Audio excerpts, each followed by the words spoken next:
할렐루야. 저희들 함께 봉독하실 하나님 말씀 마태복음 4장 17절로 20절 말씀, 저와 여러분이 한 절씩 교대로 봉독하시겠습니다. 이때부터 예수께서 비로소 전파하여 가라사대 회개하라, 천국이 가까웠느니라 하시더라.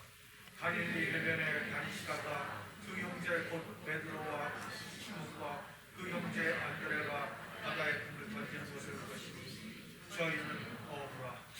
말씀하시되 나를 따라오너라, 내가 너희로 사람을 낚는 어부가 되게 하리라 하시니 저희가 곧 그물을 내려두고 예수를 쫓습니다. 아멘. 우리는 제자 훈련 중에 이 전도에 대한 것들을 살펴보고 있습니다. 왜 해야 되는가? 그리고 어떤 전도하는 모습들이 어떤 모습으로 우리에게 다가오고 있는가? 오늘은 이제 복음을 들고 가는 사람들, 그들을 어떻게 보느냐, 쉽게 얘기하면 아이덴티티에 관한 겁니다. 전도하는 사람들은 어떤 사람들인가? 오늘 본문에 의하면 사람을 낚는 어부라라고 이야기합니다. Fishers of men이라고, 사람을 낚는 어부다. 고기가 아무리 미쳐도 그 고기가 펄쩍펄쩍 뛰어서 어부에게 오는 법은 없는 것 같습니다. 있을 수가 없습니다. 그러니까 가서 잡아와야 된다는 겁니다. 그러면 어떤 고기를 잡을 것인가? 그 고기를 잡기 위해서는 어디로 가야 되는가? 그리고 그 고기를 잡기 위해서 그냥 잡혀지는 게 아니라 내가 무엇을 준비해야 되는가? 이게 민물 낚시할 때 하고 바다 낚시할 때 하고 또 이게 다 다르다는 겁니다. 어떤 도구를 준비해야 되고 어떤 미끼를 준비해야 되는지 달라진다는 겁니다. 고기를 낚기 위해서 얼마나 기다려야 되는가? 언제가 낚을 수 있는 결정적인 시점이 되는가? 그렇다고 이게 고기가 낚였다고 그냥 계속 끌어당길 수 있는 것이 아니라는 겁니다. 어떻게 가까이 끌고 올 수 있겠는가? 밀고 당기고 밀고 당기고 하면서 이게 가까이 온다는 겁니다. 언제 고기가 이 바늘을 찢고 도망가 버리냐는 겁니다. 그리고 그 고기를 건져 올릴 때도 그냥 건져 올려지지 않습니다. 그러니까 어떤 것들이 필요한가? 그리고 잡은 고기들은 어떻게 관리가 되어야 되는가? 잘못 관리하면 이게 상해지면요, 안 잡기보다 못해집니다. 그래서 이 어부가 어떻게 해야 되는가? 저는 낚시를 좋아하는 친구나 우리 집사님들을 보면서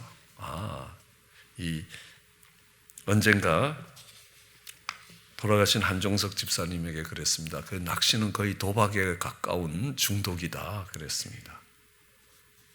왜냐하면 이 고기를 잡아서 딱 그 낚싯대에 잡힐 때 이 당기는 그 쾌감이 그 도박에서 잭팟이 터질 때하고 비슷하다는 겁니다. 저는 도박에 중독된 사람들이 낚시를 하면서 도박에서 나오는 경우를 많이 봤습니다.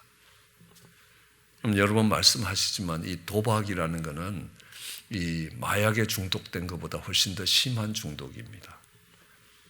그런 부분들을 보면서 우리가 사람을 낚는 어부, 주님이 베드로를 부르시면서 너는 전도자로 부르신 것이라, 사람을 낚는 어부라. 주님이 요한을 부르면서는, 요한은 보면요, 그때 그물을 깁는 사람이었습니다.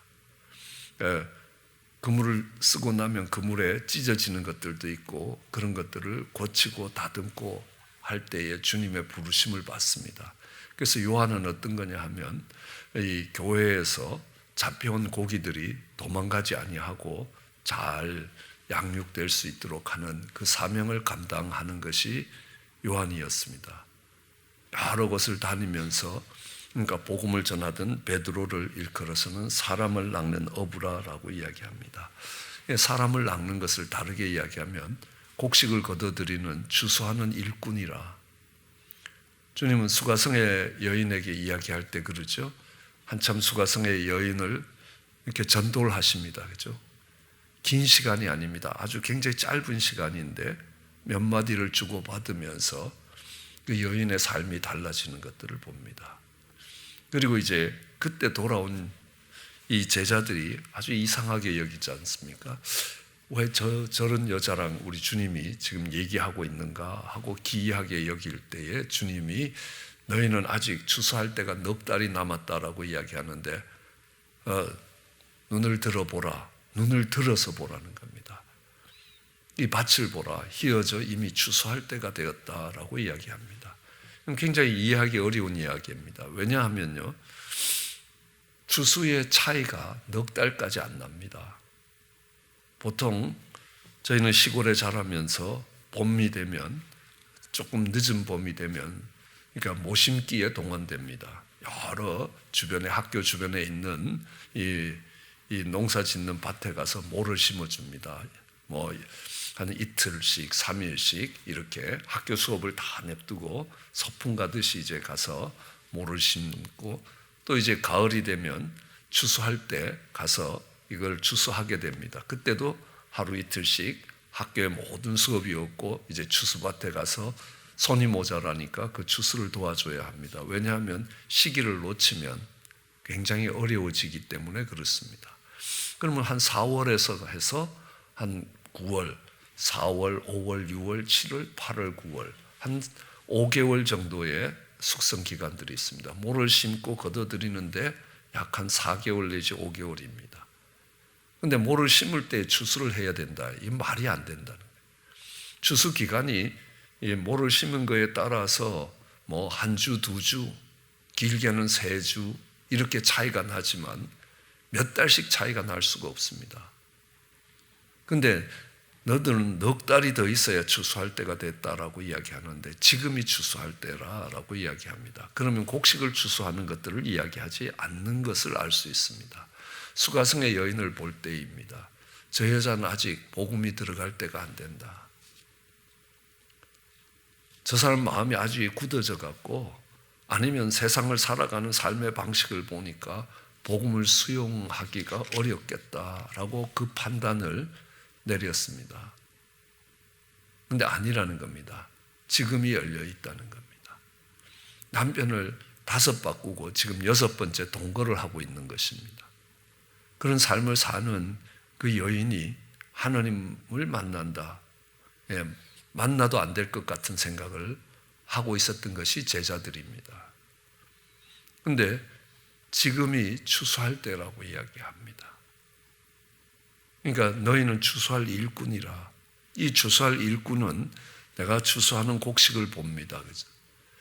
언제가 추수할 때인가를 잘 알아야 합니다.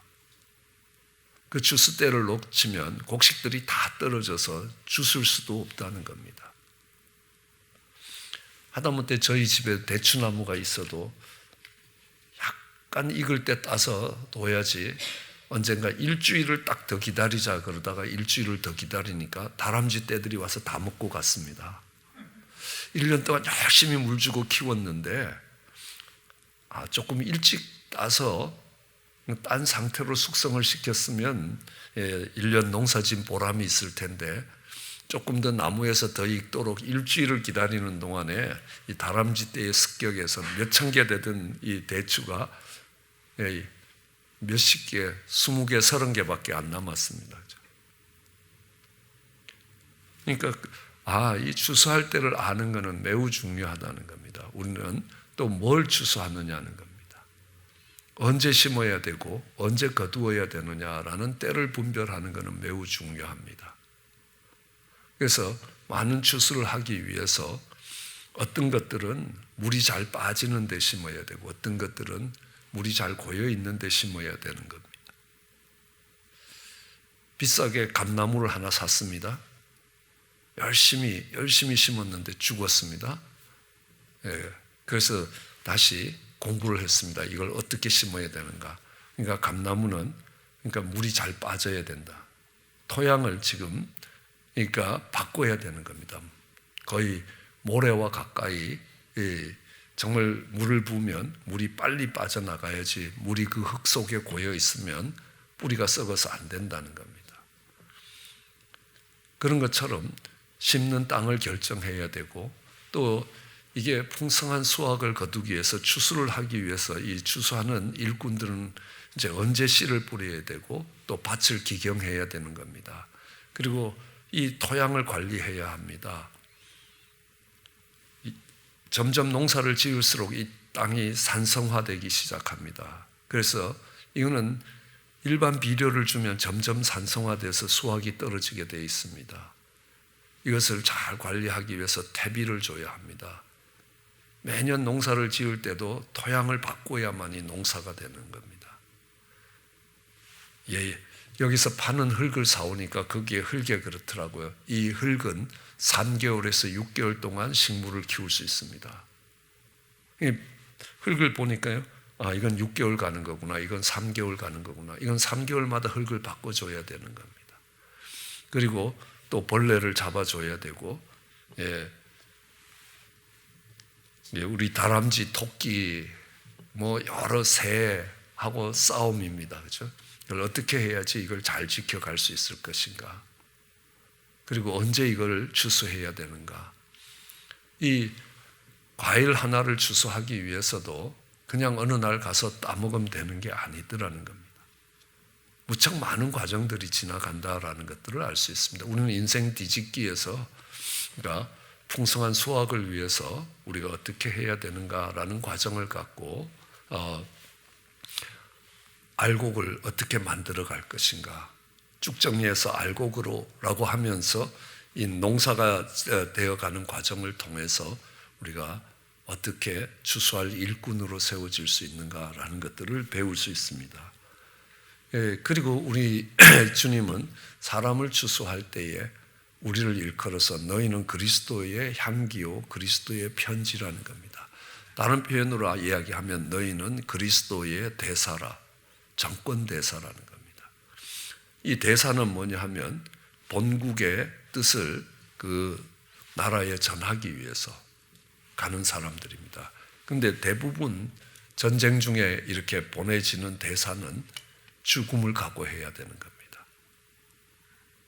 우리가 너희가 항복해라. 우리 왕께서 당신의 항복을 요구합니다. 그러면 상대방에서 항복을 받아들이지 않으면 그냥 목을 쳐버리는 겁니다. 그러니까 이 메시지를 들고 갈 때에는 그만큼 위험이 거기에 있습니다. 그래서 우리는 그 메시지를 들고 가기 때문에 그 메시지의 내용으로 인하여 너희가 그리스도의 편지라고 이야기합니다. 그 편지가 전해지지 않으면 안타까운 일이 생길 수 있다라는 것, 시작할 때도 아주 좋은 예로 여러분께 설명한 적이 있습니다.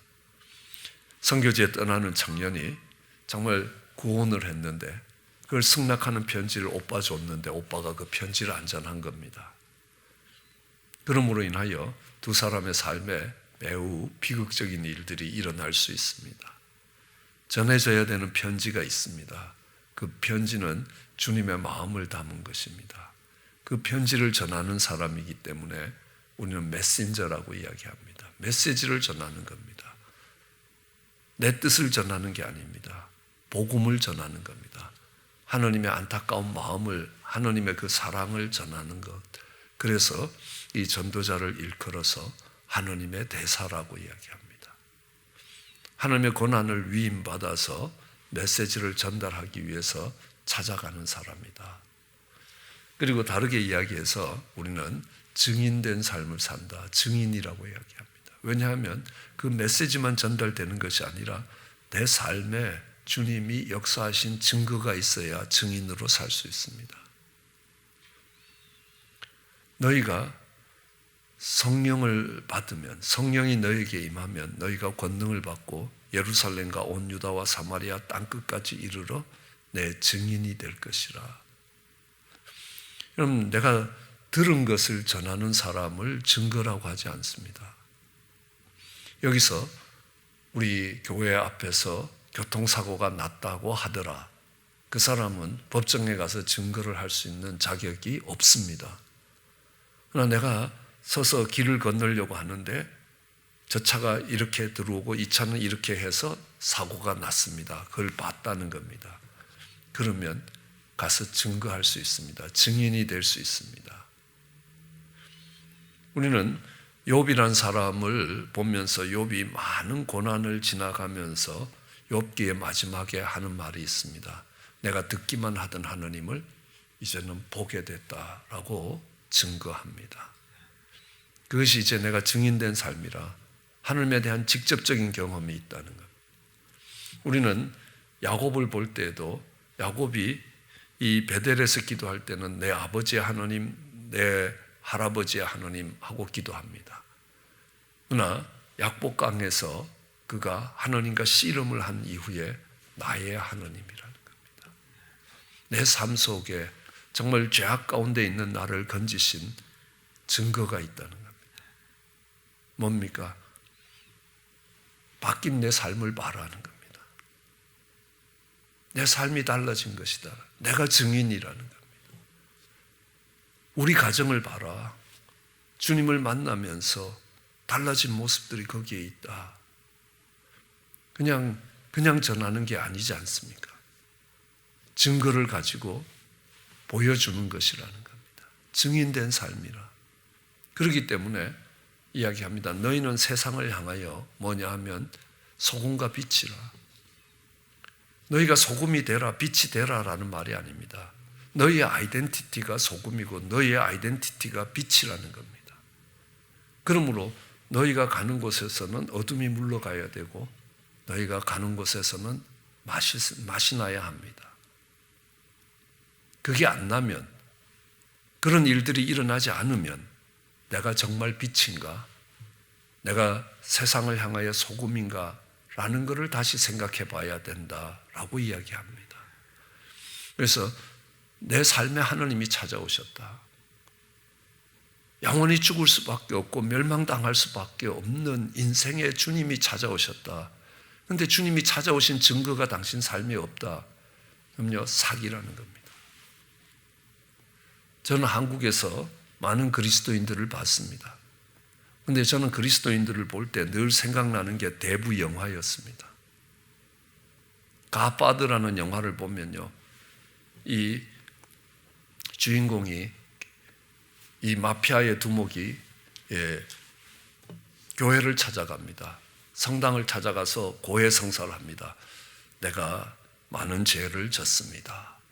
용서받기를 원합니다. 그런데 고해성사를 하는 동안에 자기 부하들은 나가갖고 자기의 적들을 다 죽이고 있는 겁니다.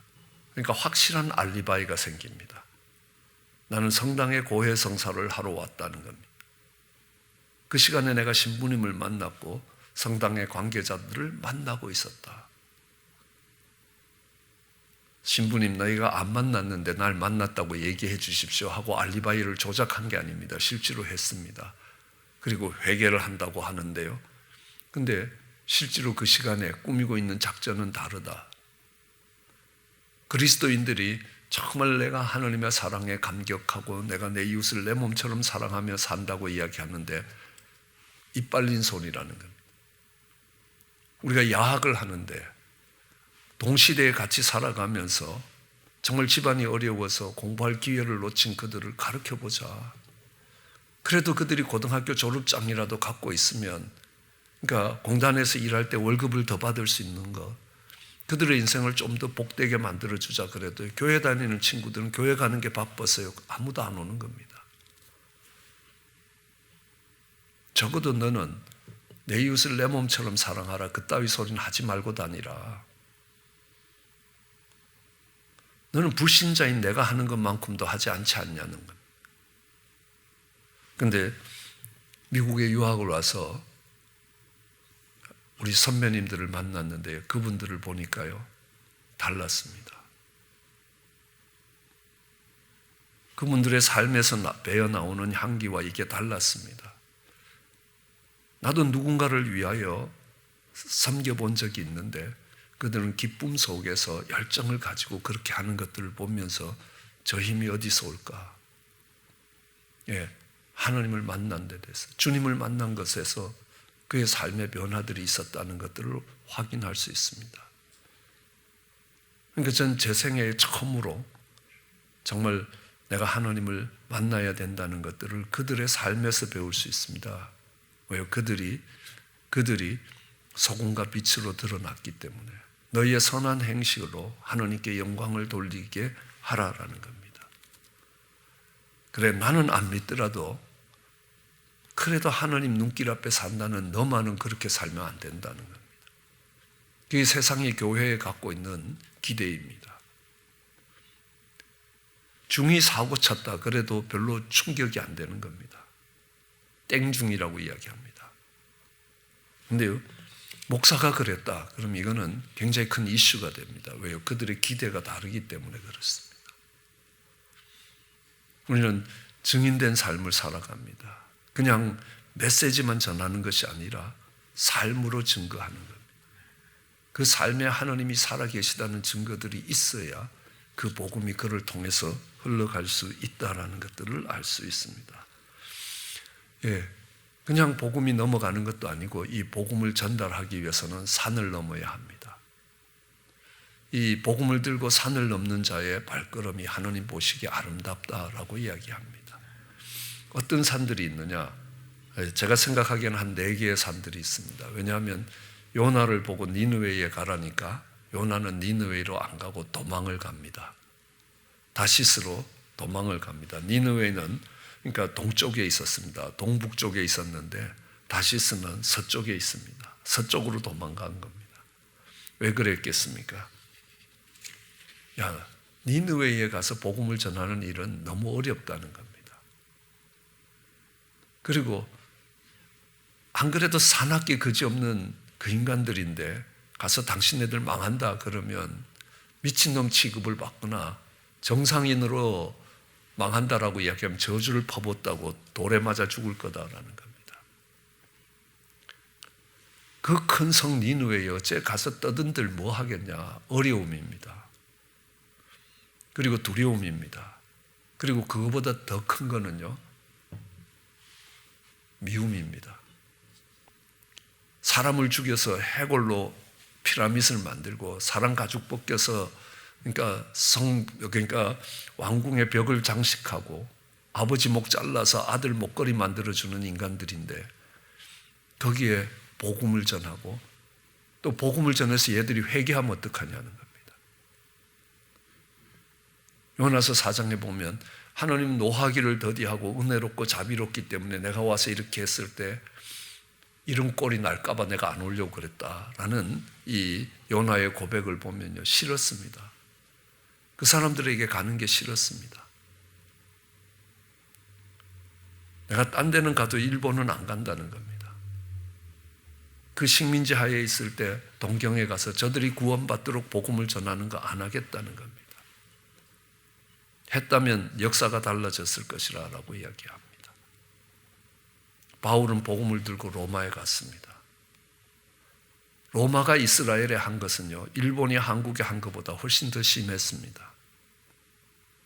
그럼에도 로마가 복음화가 돼야 세계의 복음화가 된다는 것. 복음을 들고 로마로 가는 겁니다. 거기에 미움이라는 산을 넘어야 됩니다. 어려움이라는 산과 두려움이라는 산과 미움이라는 산, 그리고 끝으로는요, 어리석음이라는 겁니다. 하나님이 하시면 하실 거라. 내가 하나님의 눈길을 피하여 도망갈 수 있다고 생각합니다. 안 해도 된다라고 생각합니다. 아니면 게으름입니다. 하나님이 알아서 하시겠지라는 겁니다. 우리 아버님 열심히 복음이 전해지도록 기도를 한참 하고 있는데 하나님이 이런 깨달음을 주셨습니다. 네가 할 일은 네가 해라 그러시더라고요. 그래서 아버님께 편지를 쓰고 또 설교 테이프라도 보내드리면 아들 목소리 듣고 싶어서 듣다가 은혜를 받을 수 있다. 네가 할 일은 안 하고 네가 할 일까지 나보고 다 하라라고 이야기하냐는 겁니다.